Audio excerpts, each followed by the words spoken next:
Courez la Refoua Shelema de Rabbi Avraham Moreno Albert Ben Rivka Bekarov. Amen ve Amen. Chers amis, quand j'ai lu le Shnaï Mikra Vechat Targum cette semaine, vous savez que le vendredi il faut lire la paracha 2 fois avec la traduction en araméen, ce qu'on s'appelle le Targum. J'ai lu la paracha de Miketz, à un moment donné j'ai eu une petite idée et je me suis dit j'aime pas cette paracha. Chas v'shalom, c'est quoi t'aimes pas cette paracha?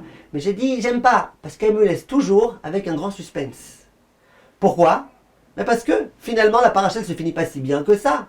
Les frères ils savent pas que c'est Yosef, ils vont devoir aller voir leur père, ils appréhendent sa réaction. La réaction du père c'est bien mettre une réaction qui est pas très bonne. Il les accuse un petit peu. Bref, ça se finit mal cette histoire là. Par exemple la paracha de la semaine ça va être beaucoup mieux.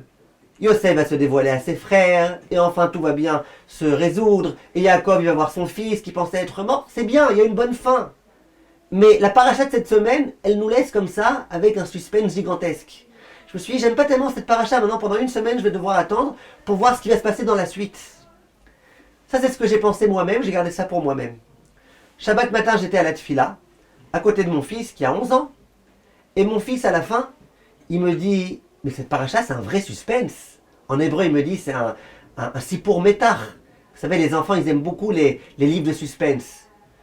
Agatha Christie, Harry Potter, tous ces trucs-là, ils aiment beaucoup. Ils aiment beaucoup. Et au passage, je ne conseille pas du tout de donner ce genre de livre à nos enfants, mais bon, ça serait un autre sujet. En tous les cas, les enfants, ils aiment beaucoup ce genre de livre. Et là, mon fils, il me dit, mais cette paracha, c'est vraiment du métar. C'est vraiment du suspense. Qu'est-ce qui se passe? Qu'est-ce qui va...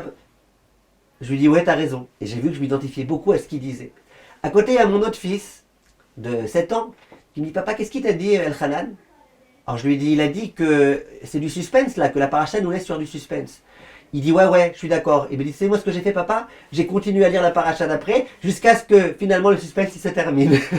Vraiment l'esprit. Ce que j'ai adoré dans cette histoire-là, regardez un petit peu comment la Torah elle est riche. La Torah elle sait que l'homme il a besoin aussi parfois d'un peu de suspense. Et ben elle nous le donne le suspense. Et les gens qui vivent la paracha, qui quand ils sont au Beth Knesset, ils font pas simplement qu'attendre qu'on finisse parce que c'est trop long, mais qui vivent la paracha, qui essayent de comprendre ce qui se passe.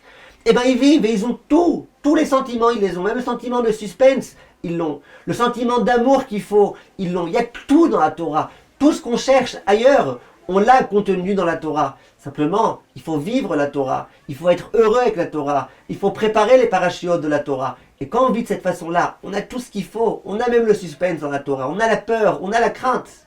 On a plein de choses. Kol tov mes chers amis et be'atzlacha.